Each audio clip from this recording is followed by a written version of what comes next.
안녕하세요. 우리 가족 건강을 책임지는 우리집 건강지킴이입니다. 오늘 다룰 내용은 당뇨입니다. 2021년 기준으로 대한민국의 성인 당뇨병 발병률은 상당히 높습니다. 한국당뇨학회에 따르면 대한민국 성인 인구 중 당뇨병 환자 비율은 약 14%로 추산됩니다. 이는 약 10명 중에 1명이 당뇨병에 걸려 있다는 것을 의미합니다. 또한 이 숫자는 65세 이상의 연령 그룹에서는 더욱 높아지는 경향을 보입니다. 따라서 성인이라면 누구나 당뇨에 대해 알고 당뇨를 미리 예방하거나 줄일 수 있는 방법을 스스로 알고 있어야 할 것입니다. 그럼 당뇨가 왜 생기는지 알아보고 당뇨 환자의 증상은 어떤지 살펴봄으로써 자가진단하는 시간을 가지길 바랍니다. 먼저 당뇨병은 다양한 원인으로 인해 발생할 수 있습니다. 주요한 원인은 다음과 같습니다. 1형 당뇨병입니다. 1형 당뇨병은 자가 면역 공격에 의해 인슐린을 생성하는 베타세포가 파괴되는 것으로 알려져 있습니다. 정확한 원인은 아직 밝혀지지 않았으며 유전적인 요소와 환경적인 요소의 복합적인 영향이 작용하는 것으로 추정됩니다. 2형 당뇨병입니다. 2형 당뇨병은 주로 인슐린 저항성과 인슐린 분비의 부족이 결합된 상태입니다. 다음은 2형 당뇨병 발생의 주요 원인입니다. 첫 번째는 비만입니다. 비만은 2형 당뇨병 발생의 주요 위험 요인 중 하나로 알려져 있습니다. 비만은 인슐린 저항성을 증가시키고 인슐린을 적절하게 이용하지 못하게 합니다. 두 번째는 부종입니다. 고혈압, 혈관 질환, 췌장 기능 저하 등 부종이 있는 경우 2형 당뇨병 발생 위험이 증가할 수 있습니다. 세 번째는 유전적 요인입니다. 유전적인 요소도 2형 당뇨병 발생에 영향을 줄 수 있습니다. 네 번째는 식습관 문제입니다. 비건이나 채식주의자, 무작위 식사, 불규칙한 운동, 스트레스, 수면 부족 등 삶의 방식이 당뇨병 발생 위험에 영향을 줄 수 있습니다. 임신 중 당뇨병입니다. 임신 중에 발생하는 당뇨병으로 일시적으로 혈당 조절에 문제가 생깁니다.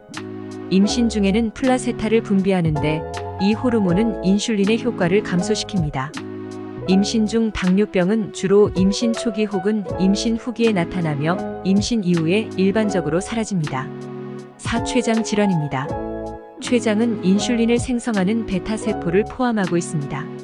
만약 췌장이 질환에 걸리거나 손상을 입는다면 인슐린 분비가 감소할 수 있습니다. 예를 들어 췌장염, 췌장암, 수술 등이 당뇨병 발생의 원인이 될 수 있습니다. 5. 호르몬 이상입니다.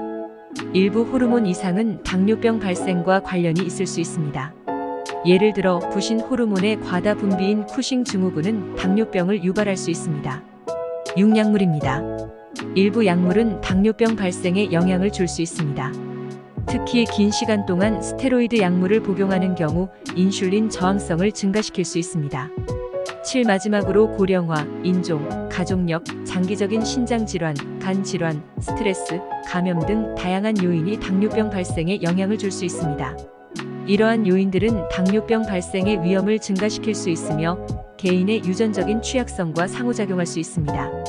당뇨병은 다양한 원인이 복합적으로 작용하여 발생할 수 있습니다. 개인의 생활습관, 유전적 요소, 환경적인 요인 등이 당뇨병 발생에 영향을 줄 수 있으며 정확한 원인은 각 개인의 상황에 따라 다를 수 있습니다. 그럼 당뇨병 환자의 증상은 어떨까요? 당뇨병에 걸리면 다음과 같은 변화가 나타날 수 있습니다. 1. 증가한 혈당 수치입니다. 당뇨병 환자는 정상인보다 높은 혈당 수치를 가질 수 있습니다. 이는 혈액 속의 당 글루코스이 제대로 대사되지 않아 혈중에 과도하게 쌓이기 때문입니다. 2. 증가한 배뇨 및 갈증입니다. 높은 혈당 수치로 인해 신체에서 과도한 물과 함께 당이 배출되므로 배뇨가 증가하게 되고 이로 인해 갈증을 느낄 수 있습니다. 3. 체중 변화입니다. 일부 당뇨병 환자는 체중 감소가 나타날 수 있습니다. 이는 혈당 조절의 어려움으로 인해 체내의 에너지를 충분히 활용하지 못하고 지방 및 단백질을 대체 연료로 사용하기 때문입니다. 4. 피로 및 졸음입니다. 혈당을 올바르게 이용하지 못하면 세포에 충분한 에너지를 공급할 수 없어 피로와 졸음이 나타날 수 있습니다. 5. 상처 치유 문제입니다. 당뇨병은 혈당 조절에 이상이 있어 상처의 치유 속도가 느려질 수 있습니다. 특히 다리와 발의 상처 치유에 문제가 생길 수 있으며 만약 관리되지 않는다면 심각한 합병증을 유발할 수도 있습니다. 6. 기타 합병증 발생 위험입니다. 당뇨병은 심혈관 질환, 심장병, 뇌졸중, 신장질환, 신경손상, 안과 질환 등 다양한 합병증을 유발할 수 있습니다. 이러한 합병증은 장기적인 당뇨병 관리의 중요성을 강조합니다. 단, 모든 당뇨병 환자가 동일한 증상을 나타내지는 않으며 증상은 개인에 따라 다를 수 있습니다.